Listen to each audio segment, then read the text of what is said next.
Hello, everybody. Welcome to a really, really special show.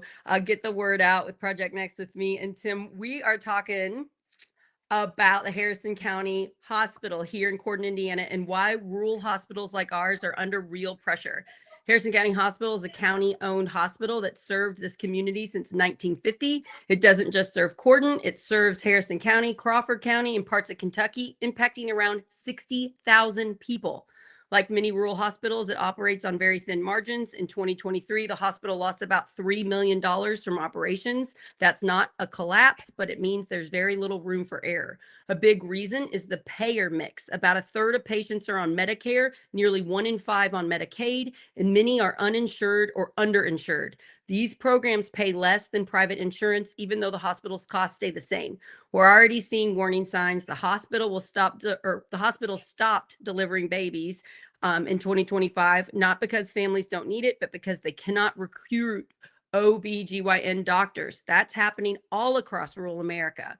At the same time, new federal and state policies make it harder to stay on Medicaid, meaning more people fall through the cracks. When coverage drops, unpaid hospital bills rise, and rural hospitals feel it first. Emergency rooms can't close, staff still have to be paid, and costs don't go down, so pressure builds fast. Today, we're joined by Donn Blank, a former hospital board member, to talk about what's happening behind the scenes and what this means for the future of healthcare in Harrison County. Okay, that was a lot, but I did it. Tim, how are you today? I am great. That was a lot, but there is so much going on both on the national stage that will affect Harrison County as well as the local stage and state stage. And there's a lot of different moving pieces here, but the bottom line is that the numbers don't look good. The revenue isn't enough to cover the costs and the liabilities, meaning the debts that the hospital has too. And someone's either going to need to bail this thing out, and that means you all who are watching, taxpayers, or maybe a purchase, or we'll get into it about how Harrison Hospital could possibly stay open during this, or maybe they turn things around. So, Yeah.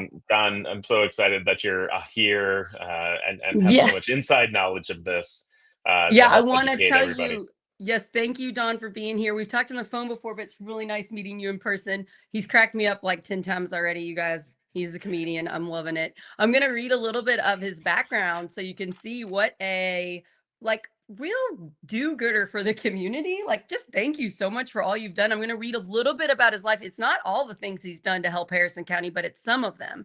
So after college, Donn's worked in nonprofits since 1980 for 18 years. He's also worked with taxes with his brother for a few years, and he is a specialty at auditing and consulting for nonprofits and federally funded agencies. He's been on the Harrison County Chamber boards as treasurer, and he served as treasurer on the leadership of Harrison County for 16 years. For 23 years, he was on the board for Lanesville Heritage Weekend. Are you still doing that? Yeah. And he's still doing that, helping with Lanesville Heritage Weekend. That is our biggest festival in Harrison County. And he's also the chairman of his church, and now he's the treasurer of his church. So I would just like to thank you for being such a wonderful person helping Harrison County. To think of how many people you've helped. You're also on the Boys and Girls Club board, right? Yes. And we're going to have Tim. They're building right now a Boys and Girls Club close to my house in Palmyra next to the firehouse. I mean, what a gift to the community. So Yeah. thank you. Thank you to everybody helping with all of those things. But thank you, Donn, for being such a prominent person. Now we're going to be zooming in on the time when you were on the hospital board. You were telling Tim something interesting. So when were you asked to be on the hospital board, the Harrison County Hospital Board? It was back in 2006, and Steve Taylor was administrator at that time, and he made a request for me to be on the board. I told him, I said, I don't know anything about hospitals. You need to find somebody with experience. He says, you've been auditing cost reports on hospitals, and they wanted someone from Lanesville because Parvin Baumgart had just passed away, and he had been the president of the board. And of course, I said, well, I've been in Corydon for 30 some years. And he said, we just need you on the hospital board. And my response was, "Is it political?" And he says, "Well, no, not really."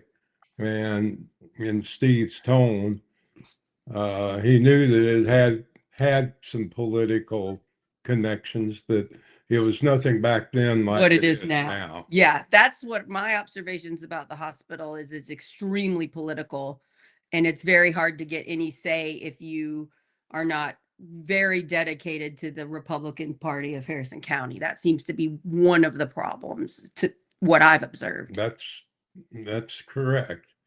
And I'm not a big Republican or Democrat. I'm more the person. Yes, you're more community based. You're just trying to help our county. Right. Yeah, And which is incredible. I don't care if you're a D or an R. And when I got on the hospital, I had no idea what the other board members were, and I didn't care really. But I got on there, I accepted it. How many people are on the hospital board? There's 7. 7? And the way it is supposed to work,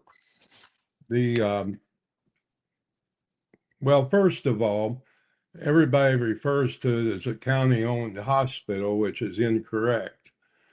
Technically, it is a 501c3 nonprofit entity. Oh, And again, technically, the board members own the hospital. It's their responsibility. However, obviously the county is very involved, and of course they're looking at ways to either cut costs or have control, which is the big thing now. And they are the ones that appoint the board members for the hospital. And typically, and this is all what Steve told me when I first got on the board, typically the hospital would provide them a name and they would go with it. And that theory being that even though the commissioners have to approve it, the hospital board knows what we need. And we should be the ones telling the commissioners. that's interesting. So the hospital board is pretty much telling our county government who they want on the board, and the county government's pretty much listening. They did at one time. Okay. And an example of that would be, do we have an accounting person on the board? Do we have a nurse on the board? Do we have a doctor on the board? And when we would evaluate our needs, that is the things we would look for to have a good mix. Not all nurses, not all accountants, on and on. So first 2 terms went pretty smoothly. It was like Steve said, I didn't really see a lot of politics.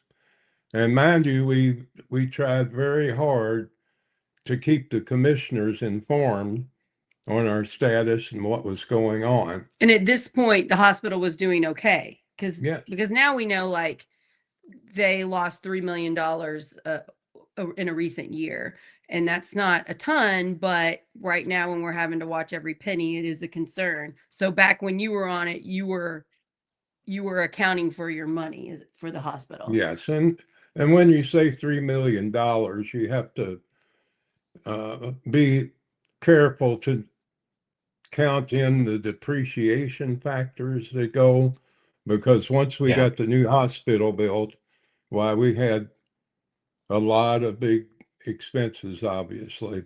And so you kind of have to separate, not that depreciation is not a real thing. I mean, eventually we'll have to build a new hospital. But Sure. Let me just ask you a question, say something there. This is all public information of how much they make and where the liabilities are. And I have the numbers up here from the state of Indiana. Total net gain, it's called, was minus $4 million, meaning they lost $4 million in 2024 here. And excuse me, this 2023 report.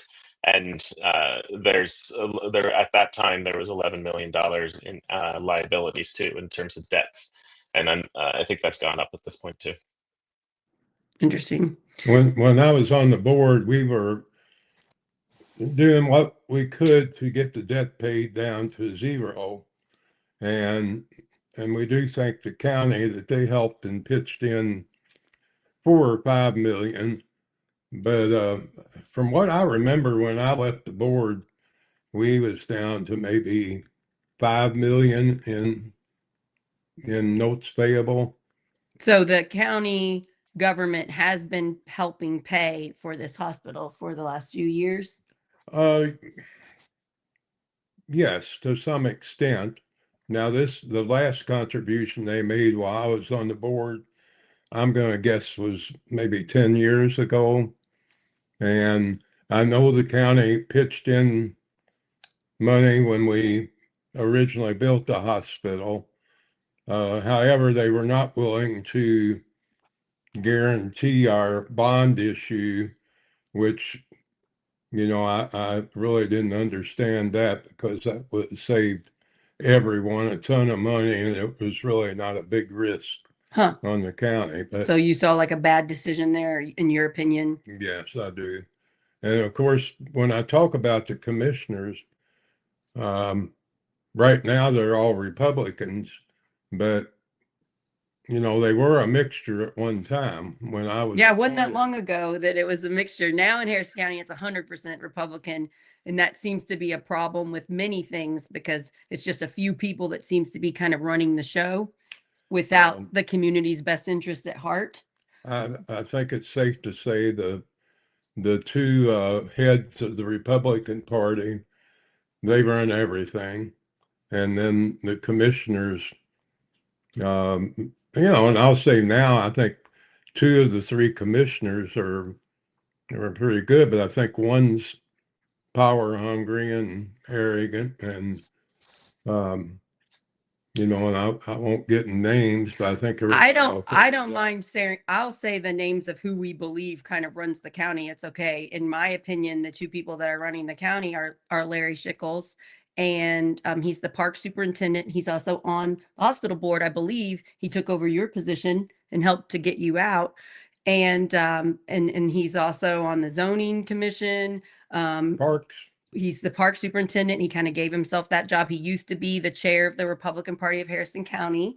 And then he took over park superintendent. And then he gave his friend Scott Floor, who is now chair of the Republican Party, that position. And the 2 of them seem to kind of have this authoritarian like rule on our county. And I get a lot of tips from a lot of people. I'm going to say hundreds and hundreds of people send me messages about these 2 people and about what's happening, and about how people get duped and tricked to doing decisions that they think are going to be for the county, and then it turns out not to be. For example, we lost our park. Do you know that we lost Buffalo Trace Park 2 years ago, I think it was, because of Larry Schickles doing a lot of fear tactics to our brand new town council members, acting like we are going to get sued because the dam needed repair, and just scaring the crap out of the members. They couldn't wait to give away our park. And so it seems to be scare tactics like that. He's very persuadable. He's very good at getting what he wants in certain things. Now, I also tracked that he kind of tried to stop the Boys and Girls Club, but thankfully he's not on the board of the Boys and Girls Club. Phew. And that is still happening. But I did see him work behind the scenes. He tried to stop it on the zoning board since he's on there. And also, I just want to point out, Larry Schickles does not live in Harrison County.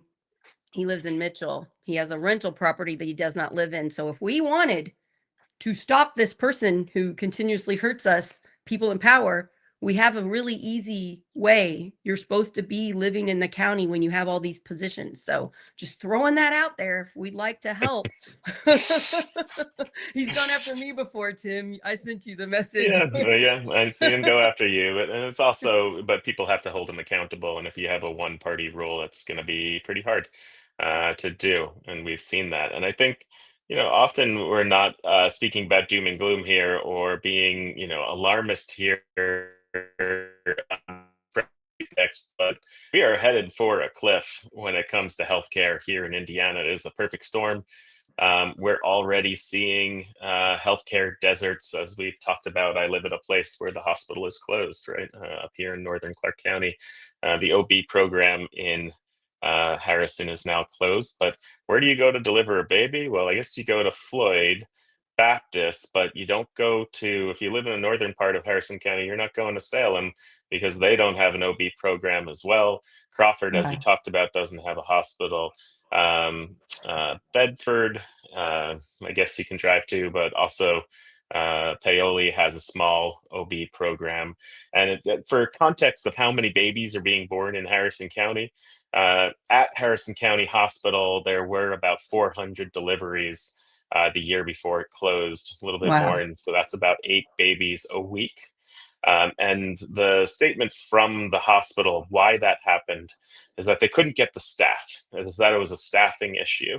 They couldn't get the OBs to come and staff it because they said they're just, they were always on call. You never know. There's not a huge amount of volume. So you weren't doing 12-hour kind of shifts. And whenever a baby came in, you would deliver it. Instead, you were always on call, not sure when those babies were going to be delivered.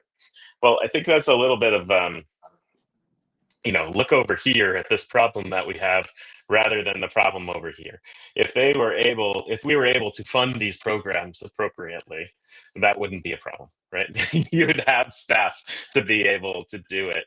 And we've seen Medicaid payments going down continually, and therefore revenues going down there. Not only that, but there's huge, like hospitals like Harrison County get payments called DISH payments, and get a little technical here, but DISH payments in Medicaid, it means that if a disproportionate amount of people can't pay for their care out of their pocket, certain hospitals get payments from DISH to say, okay, we're going to supplement that from the government. And Harrison Hospital gets $1 million or so of that money. Well, in this new budget that just passed when we had the government shutdown, they didn't renew the DISH payments. So those DISH payments are going to be cut markedly across the country by about $8 billion a year. So that's another revenue that they're going to lose. Not only that, if we don't have people have ACA, Obamacare, which we're right now know that this is going to expire at the end of the year, those people won't be able to pay for their care either. And then we know from the Big Beautiful Bill that coming very soon and at the end of 2020, in the beginning of 2027, we'll have even more extreme Medicaid cuts and Medicare cuts as well, making it just, again, I don't, how do you keep a business open if 30-40% of the people walking through your door can't pay for it? It just doesn't make sense.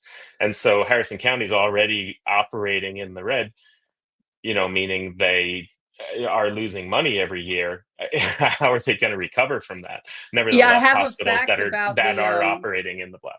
Yeah. I have a fact about the Big Beautiful Bill. It was signed July 4th, 2025, and estimates it's going to reduce federal health spending by over $1 trillion and increase the uninsured population by about 10 million Americans.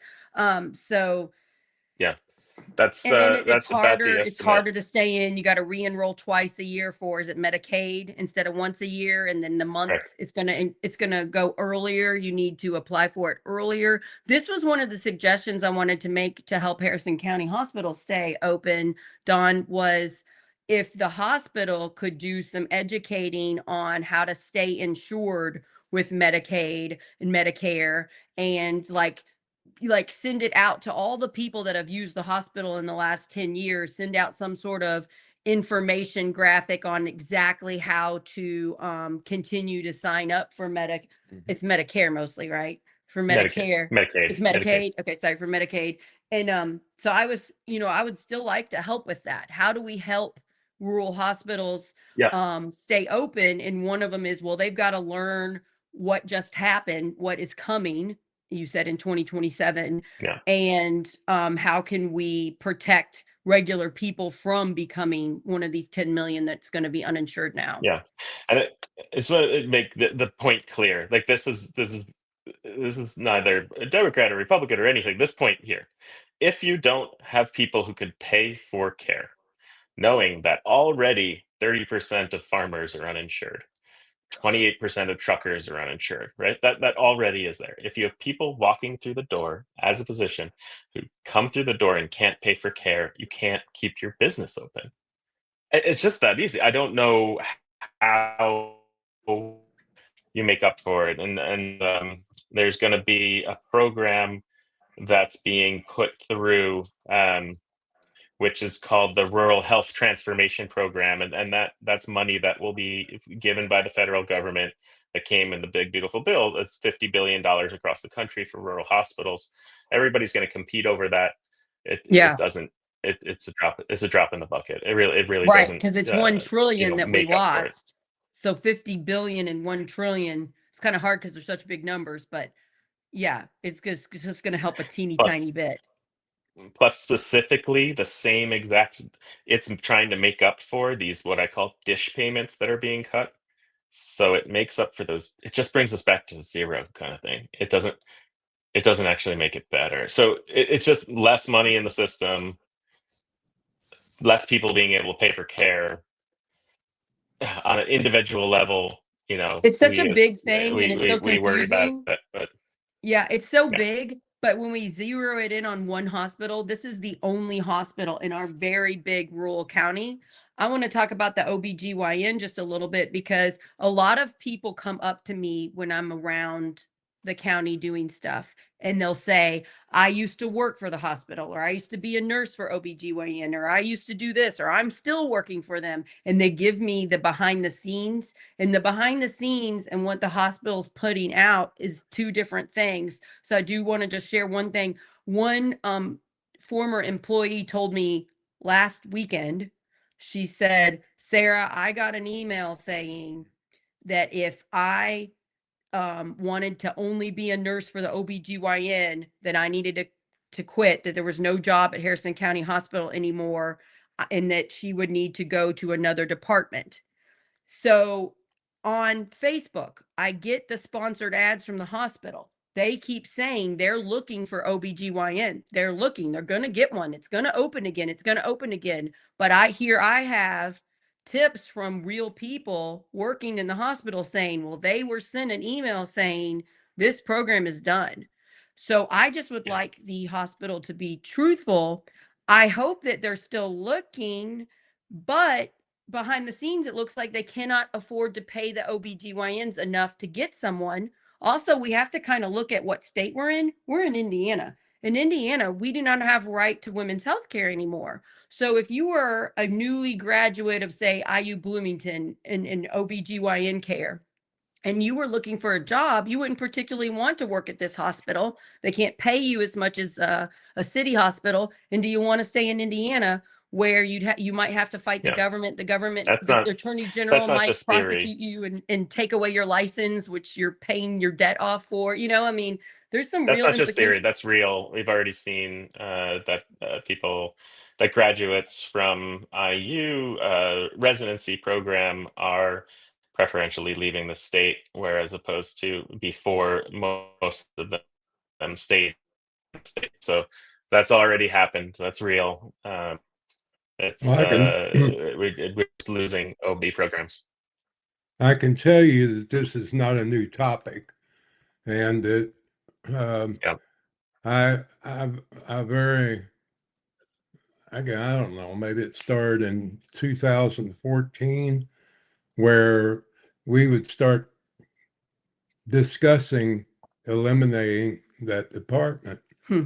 Yeah. And my response was, why? And it was always, it's losing money. So I said, how much is it losing? And they finally came up with some numbers. And I think at the time it was between 100 and 200,000.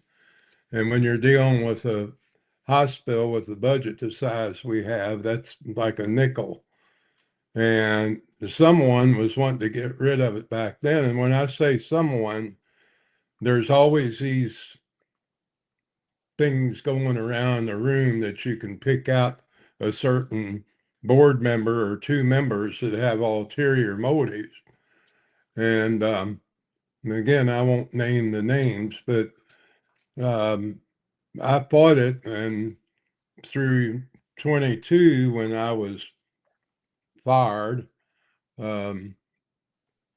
we kept the OBGYN program, and it was very important to me because what is that? I mean, you always hear about lost leaders in the grocery stores and such. Well, the most important thing to keep our local hospital alive is having our local people come there and give birth to the next generation. So that was a political thing. And I find it interesting that when you started naming the hospitals that don't have it, I think that if one was to do some research, you'll find that every hospital in our southern Indiana community that has gone under or had significant reductions became they were taken over by the county supervisors. And they It became political. Yeah. Instead of putting community members first, it became political with these agendas that hurt rural communities. the critical access is what they call the rural hospital help that we get. And it was just, I couldn't understand it. I mean, it took a couple things to happen before I would get to where I would speak out about it. First was the OBGYN dismissal, and secondly was the group that they are now affiliated with, and I can't even remember the name, nor can anybody in this county other than those that might have personal gain from doing that. I'm sure it was shocking to you. You joined this board to help them. You have a lot of nonprofit, a lot of accounting skills, and you see the investment in the community. We need to keep OBGYN open. This is a good thing for the hospital. This is a good thing for the community. And you're kind of confused. Why are some of these people not wanting this? Well, now you see it once it's been a few years and you kind of tracked it down better. Politics, stupid politics got involved instead of putting people first, which is what Project Next is all about, by the way.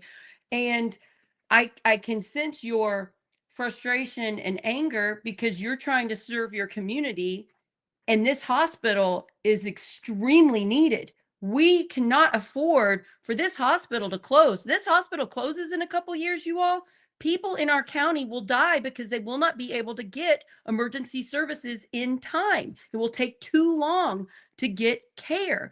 People will die. I mean, Women delivering babies. I mean, this is really serious stuff. Tim?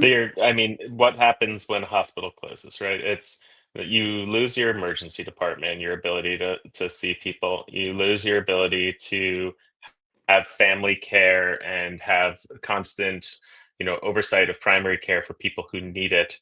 But you also lose your EMS system. Yeah, The your EMS system 911. kind of collapses. And so, and you have to figure out ways to fund that and have a place, they're picking people up in the EMS system and then driving them an hour back to Floyd Baptist, or even a half an hour back to Floyd Baptist. And that system is not profitable.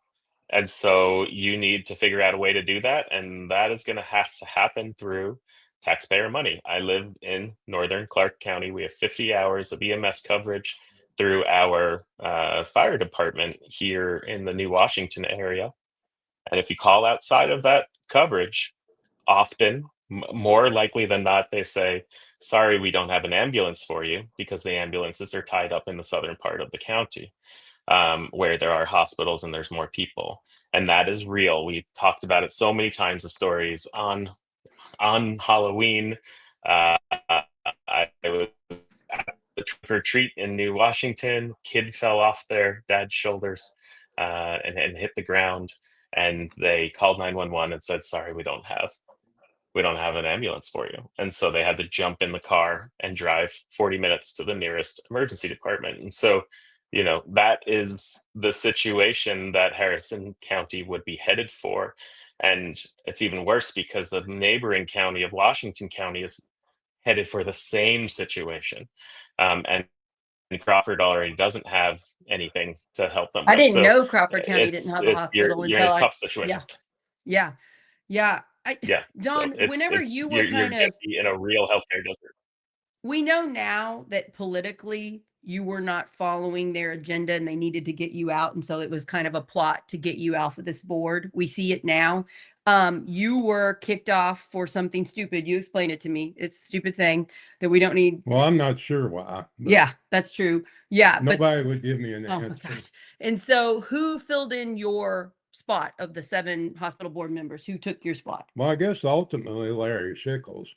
It was a strange year because we had to replace Lisa Clooney as the doctor on the board. Oh, she was on the board and now she's CEO of the hospital. And, I believe Dr. Brown took that over, who is an excellent board member.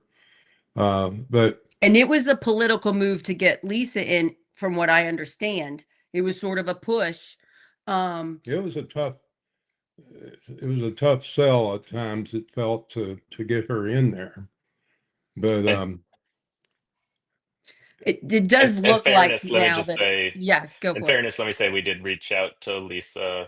I have been in communication by email with her. We haven't scheduled something, but we are going to try. We are going to try to schedule something. But we are trying. She is willing to get that, talk. so that's out there. Right. Yeah. And I'm like friends with her a little bit, not close friends with her. And I'm more friends with her sister. So I'm not saying, I don't want to imply like I'm saying mean or malicious things. I'm just literally trying to save the hospital.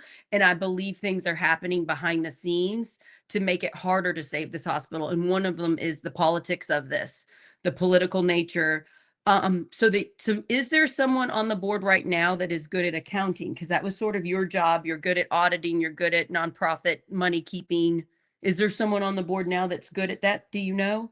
Not that I'm aware of. They have one nurse, 2 doctors, a retired banker, a retired judge, and we don't know what we'll call Larry Sickles. I guess he's park superintendent / many other things in our county. Politician. And then there's another one that kind of lurks around to go on whatever side is best. But it just seems like this is good wisdom from you. Because you and I had like an hour conversation a few months ago that helped me really understand what was going on behind the scenes in hospitals. And you're saying some other Southern Indiana rural hospital boards seem to be doing the same thing. If we could take the politics out and we could put people in these boards that are not just 100% one political party, political driven, political mission, and get people that are community based, that are keep this hospital alive for the community members. It seems like that would be one thing we could do. It seems like that might help Harrison County Hospital if we made it less political, if we got somebody on that really understood accounting, nonprofits, the money. Because again, I believe, I was tracking it a little bit. I believe part of the reason, Tim, that our hospital owed money was something bad with the ambulance services. Was that correct? Wasn't there? The ambulance services was a issue every year where the county would, I'll say, whine or complain that, oh my gosh, it keeps going up, it keeps going up. To fund the ambulance services? But yeah, we would go get reimbursed from the county. The county would pay for that. But it was always a fight. And I know when I said through the years, the county isn't even paying for any of our overhead. We were just charging direct costs to them. And, and the county and the population should be thankful that we didn't go after indigent care, which is rightfully, due the hospital from the county. There's a lot of things that the county is going to miss if our hospital goes away, and particularly the ambulance service, because they're, ours is one of the best in the state, and we owe a lot of thanks to Pete Martin for that. because he's the one that pushed for that for years. And my gosh, if you got to live anywhere, live in Harrison County because of that. But I want to cover just something about this hospital in particular. I'm going to go ahead and say, and this is my words, and this is my opinion, and this is my fear.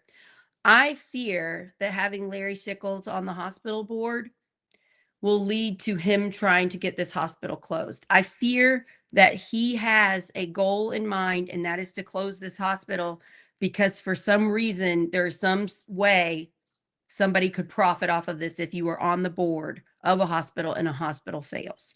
Well, you have to I've you have to find a buyer to make that happen, right? And the buyer seemed like it was going to be perhaps Norton Hospital Systems, and Norton, they had a affiliation that was starting with Norton, but Norton pulled out of that, which tells you a lot. Yeah, That it's not a good news hospital if system, Norton is pulling out of yeah, Harrison County and they just did it because all of a sudden. All of a sudden, yeah, Norton was gone.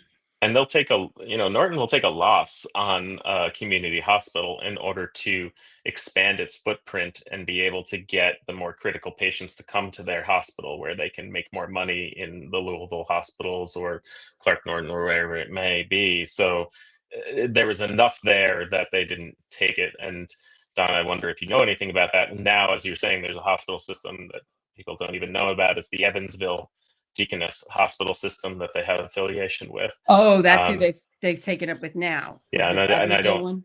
Yeah, and I'm not sure. I I predicted, don't know the extent of that. Don, please. I predicted, it'd be 3 years in January when I was fired. I was not reappointed. And it really, really hurt me. The hospital had kind of been a big part of my life for many years, and odd because I was scared to death going into it. I so appreciate you being on the board because you were fighting for OBGYN care services, and that is so important. So thank you for serving on the board as long as you did. The other thing that I fought for, and I think this is the tune that is a lot. I mean, I said 3 years ago, I thought the hospital would be out of business in the next 3 to 5 years. And just because of the political aspects.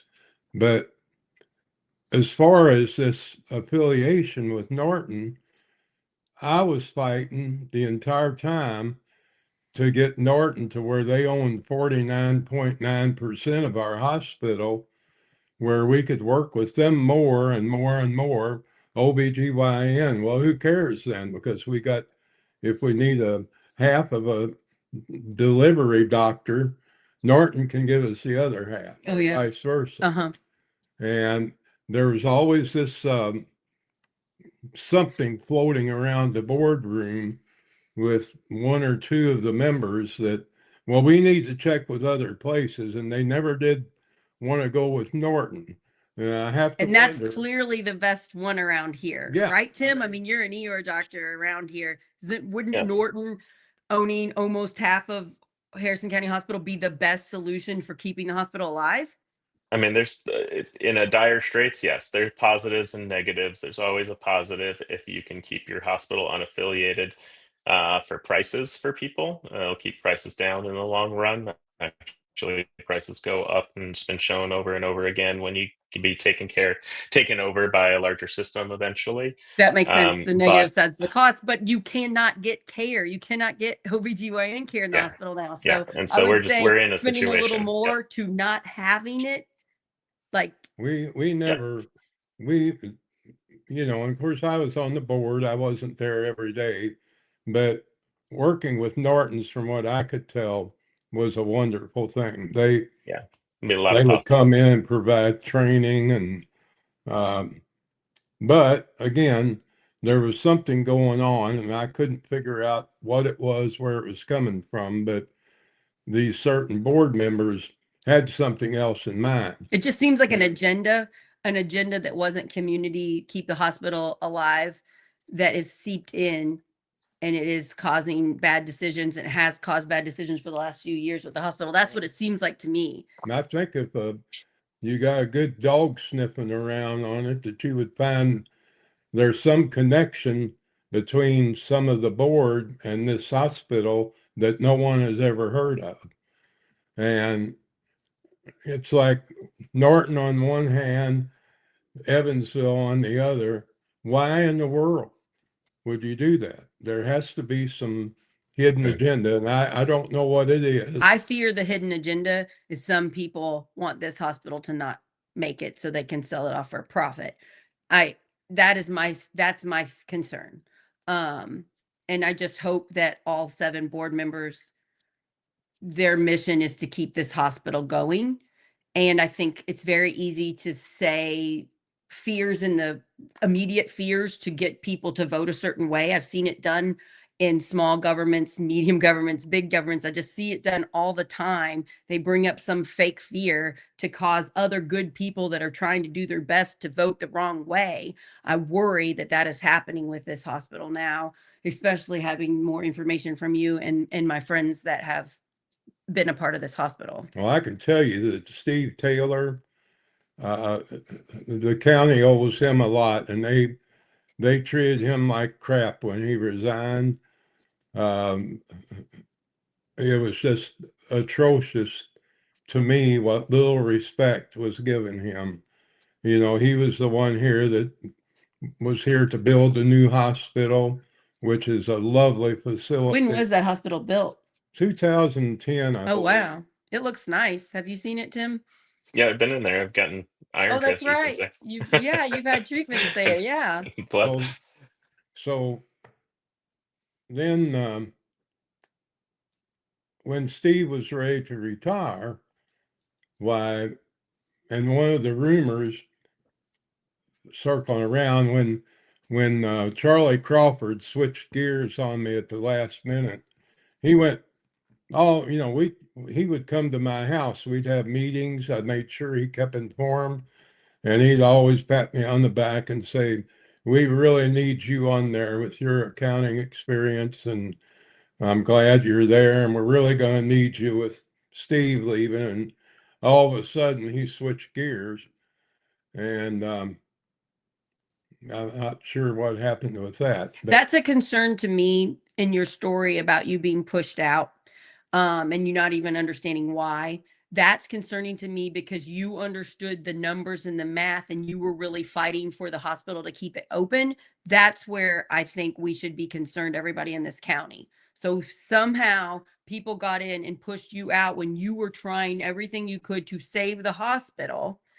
And then we put somebody on who a lot of us in the county have problems with, but he seems to be too powerful to stop.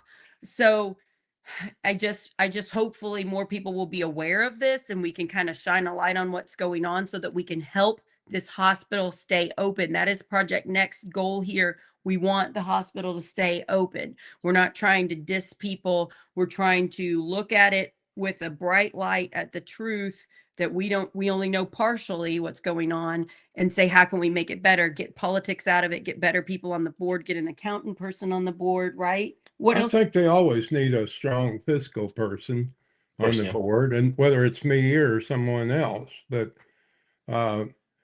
it was just too much shenanigans going on. And Jim Highcamper, who was on the board, Is he a commissioner now? he was, and He was. and he lost grace with the powers that be. But he came to my house, and you know, and I ripped him pretty well about how the vote went, and This is after you got kicked out? yeah, and he said, well, Charlie Crawford said that you done a lot of bad things, and he never could get an answer out of him, except we got one rumor was that myself and Steve Taylor were going to form a consulting company and gouge the hospital. So Yeah. in this transition, And that's not Steve true, could help correct? with Yeah. it's Lisa. not No, the truth is that Steve volunteered free of charge to be there whenever they needed him. And part of the reason I believe that it's following what I thought would happen is that not a word out of anybody contacting Steve for his help. during this transition. It was like, we don't want anything to do with Steve. We know how to do it. And that was a mistake. Yeah. Whoever did So it. they're pushing out the experts. They're filling with lies and Steve gossip. was not a yes man. Yeah. That's why Yeah. most people hated him, I found out, as far as the political scene went. And then we had Nelson Steeple, who he was on the commissioners when they And he's a commissioner now. He's the president now. Oh, okay. And Jim Highcamper called him and he said, "Hey, Nelson, we hear there's a lot of things that Donn Blank did that was bad. Why y'all got him off the board?" Nelson's educated response was, "Well, he's been there long enough. I don't need an excuse of why I voted the way I do. It was time for him to be out of there." And, simple me, I would have thought, if you're a commissioner, maybe you ought to do research on why somebody's on the board before you just blurt out the arrogant things that he did. And of course, he's proven that many more times over the last 3 years that that's the way he is. If you are in Harrison County right now and you are listening to this and you are kind of upset about what's going on in local politics, this is a great time to be upset with local politics. You know why, Tim Peck? Because we need good people to run for stuff in this county. That's right. We do need people to We run need for good stuff. people. It's time. This coming up election, we have a big chance to get some purple, to make it not 100% one political party, to get some people in that want to help the community. If you are listening and you want to help the community, you can run for something. We're going to start filling that out like after the first week in January. We're going to fill out paperwork for the next few months and get on this primary ballot. Well, and you don't need to, you need to consider that. But to me, more importantly, is that when you go to the polls, rather than being lazy and doing a check on under Straight D or party under ticket. R, Mm-hmm. know the people you're voting for. Do a little research Yeah. and get people that are honest people that two people that's going to be on the ballot.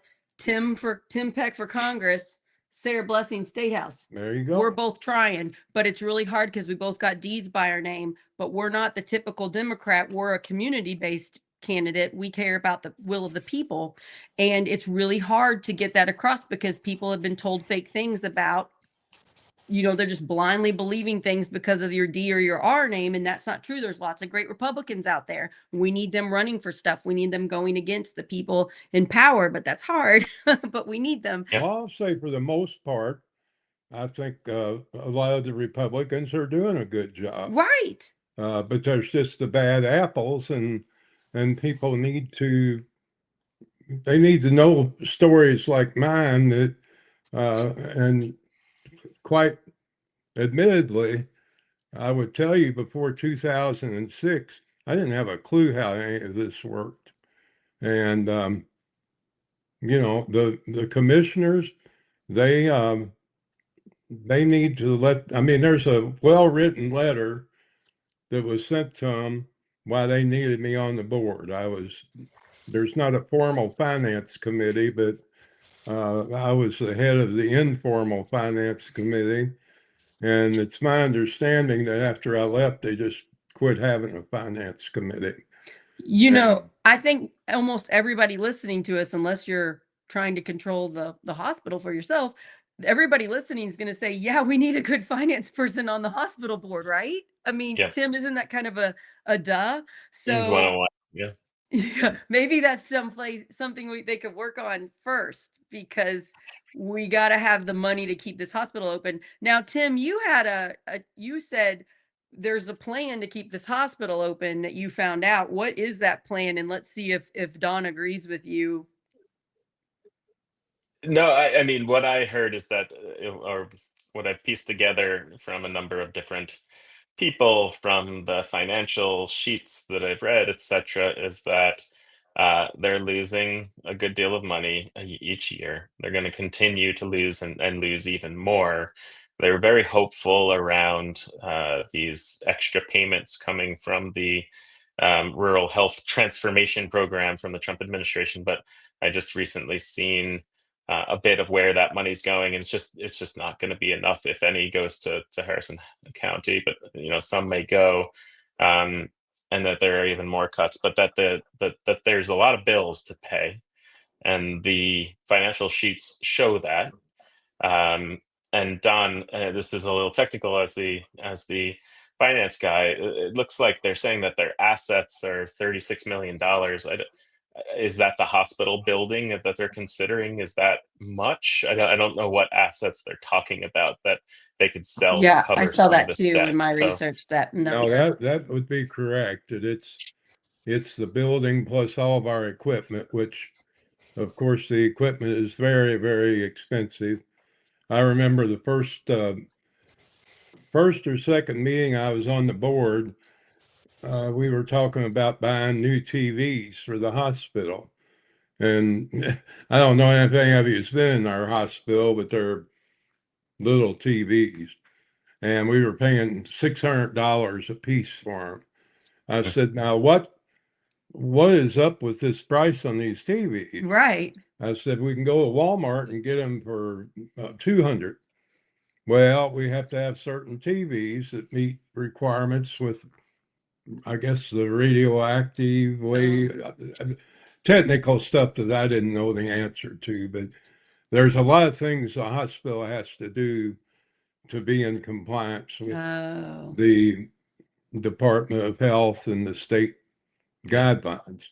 I But guess my question, Don, is that $36 million a strong number? Who's auditing that? Because that's the big concern. Because if you're losing money and you have $11 million or more in debt, but you have a lot of assets to cover that, you can continue to borrow money forever, and run your business that way if you have to. But I just don't know if that building is really worth that much, or and who would be the potential buyer for it, and everything in a building. Like you said, the medical equipment is expensive, but it's like a car. Once you get it off the lot, it depreciates quite rapidly. I just don't know.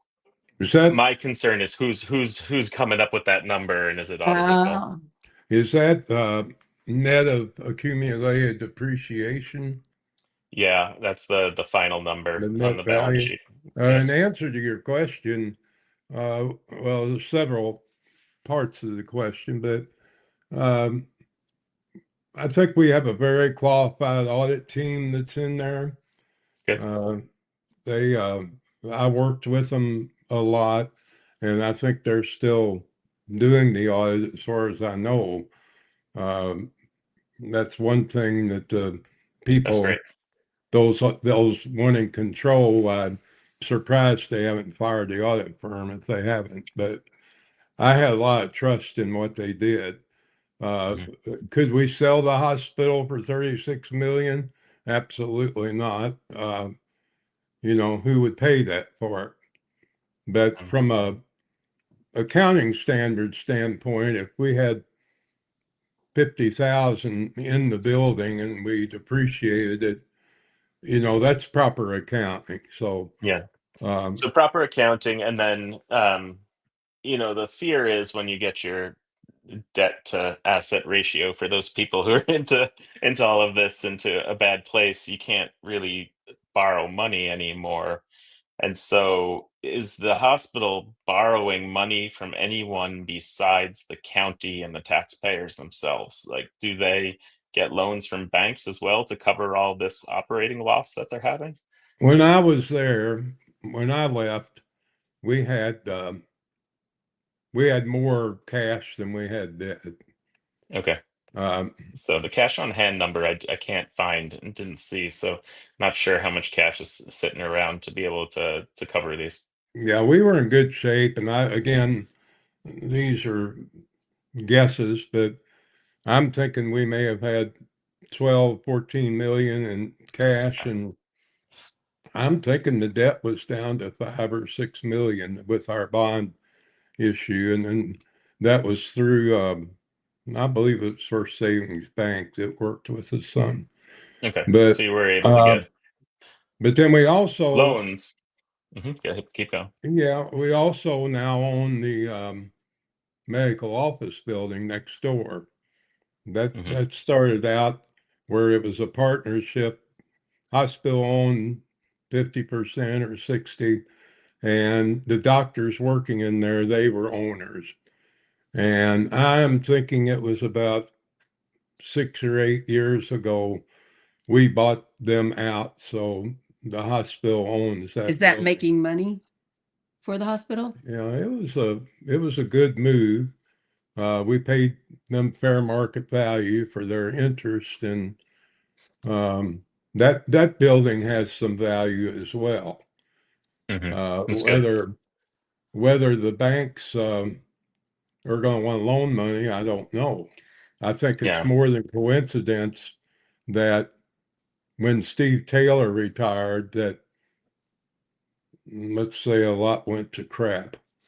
Um, Yeah. and I'm not in any way going to blame Lisa for all of that. I know that there's changing times with the reimbursement rates and the government, but I also think that strong desire for the commissioners and a couple of the board members to have complete power, that took its toll as well. I really want everybody to just, those of you that are invested in this hospital, do some research on Jamie Knoll, the former sheriff that's in prison now for taking over $5 million. There's so much more, but the time had passed for how much you could charge this man for his crimes.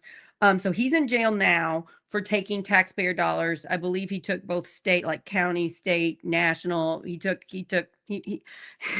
and the way he was able to get by with it, the way he was able to take tax dollars is very important for all of us that are involved in the hospital and with tax dollars. Commissioners should be well aware. How was Jamie Knoll able to do this?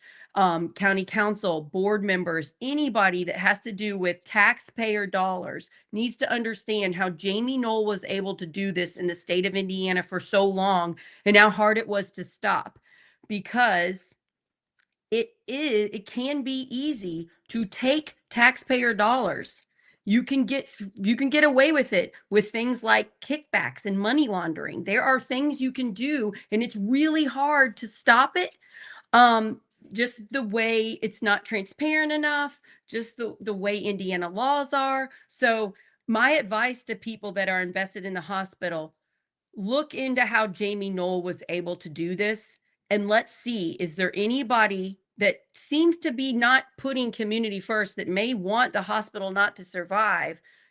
Let's just look there. Let's I just mean, look so for some the way Jamie similarities. Knoll got away with it for so long was that people wouldn't stand up to him. Right. So many people knew what he was doing. Um, and we're part of it, and no people just didn't stand up to him, and you've got to hold those people accountable. And if you're part of this Harrison County government right now, and and see some of this going on, and you have information, it's your responsibility to people, not responsibility to keep your job, right? and Yes. and maybe have them come after you to get you out of your position as commissioner or whatever I it might be. It's your responsibility to speak up and show about this. Yeah. I can tell you that um, in no way do I think the hospital is special when I say the commissioners appoint people. Some of the commissioners will appoint people for their own political agenda. They do a lot of appointments, and the hospital is just one little piece of it. But it really, really got worse with the hospital, uh, probably around 2014 or so. I know Kenny Solomon is kind of the one that started the attitude that I don't care what the hospital wants. I'm going to put there who I want there. Hmm. And the first victim was Pete Martin, who had dedicated his entire life to that hospital. He was 82 years old. He wanted to serve one more term. He was in good health. He was there every meeting, and they fired him. Didn't even have the courtesy to call and tell him. They put in what we thought was a plant And of course, not everybody, but most everybody hated the new board member because we love Pete so much. And the new board member's name was Ron Hendiges. And once we got to know him, he was, to me, one of the best board members we've ever had. And of course, that didn't make them happy. They fired him. They got him or didn't reappoint him. The next one was Fred Owens, who was president. And he was a very good board member. He had very good business sense. And I don't know if he done something or said something to one of them, and they took him off. And it's just a game. Yeah. I remember It's a political game. I've got a client up in Chicago. I was up there. It's probably around 2014 or 15, somewhere in there. I had just been reappointed to the board. And Steve Taylor calls me and he says, Don, you hearing anything up there about rumblings going on down here? And I said, not a word. He says, well, they're, they meaning Larry Schickel, Scott Floor, Kenny Solomon, they're wanting to unappoint you because they found out something important, and that is that you voted Democrat in the primary in 2008 or 6. And I did, because my friend Roger Davis was running for judge. And certainly I wasn't ashamed of it, but because of that, they spent money on attorneys. We had to spend money on attorneys to make sure they couldn't do it. And lo and behold, they found out the only way they could get me off would be the hospital board vote me off. I was to resign or I died.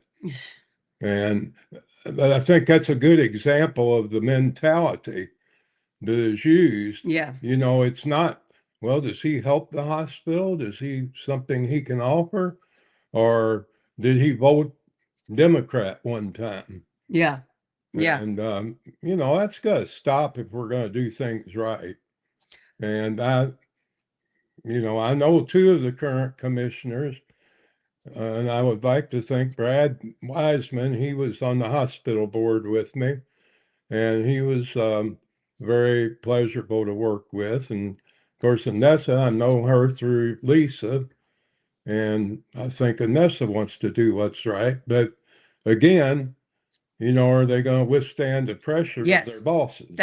Well, before we end this show, which we're going to end in just a minute here, what Tim said is right. When you have somebody that's gotten too powerful and they don't know how to stand up to them, you see real damage done. The damage Jamie Knoll did to Clark County and to Southern Indiana and all of Indiana will last forever. It's permanent damage that we're still trying to recover from.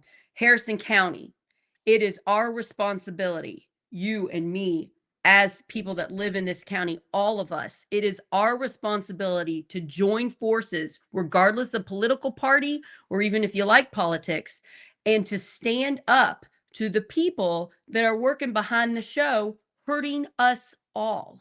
And that's what I want to get across before we stop, you all. We can do this.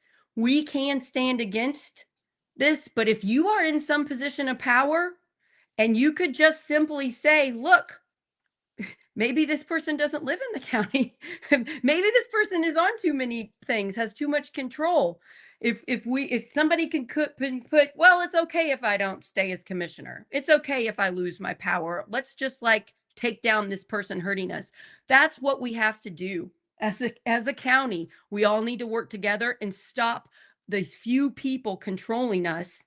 And then we all get on the ballot, Republican and Democrats, because we got an election coming up, you all, and we need to fill it out before May.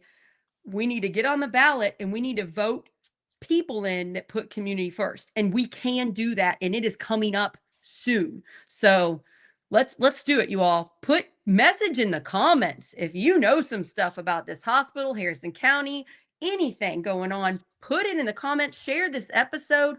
If you listen, tell everybody. Let's save the hospital. Let's make our county government better. Let's try. Let's try. Tim, any last words? I know you got to get going. Yeah, I just want to say I would love to speak to Dr. Clooney, who's the CEO of the hospital. We have been in contact, and just to be transparent, based off of what we've been saying, I just want to read what I said to her and what my intentions are in terms of trying to help Harrison County today. So, just quickly, the meat of this email to get in touch with her, it says, I'd love to talk to you about your successes and any concerns you may have about the future financial health of the institution. In our current legislative environment, your hospital has been flagged through the work of Republican Senator Tom Tillis and others as one that would close if the big beautiful bill is implemented as planned. Your OB program is closed. There's concern about Norton affiliations being severed, but there's also so much good Harrison Hospital does. And I'd like to be able to not only discuss the facts and your vision for the future, but how I can be helpful in educating our community through my own campaign and through Project Next.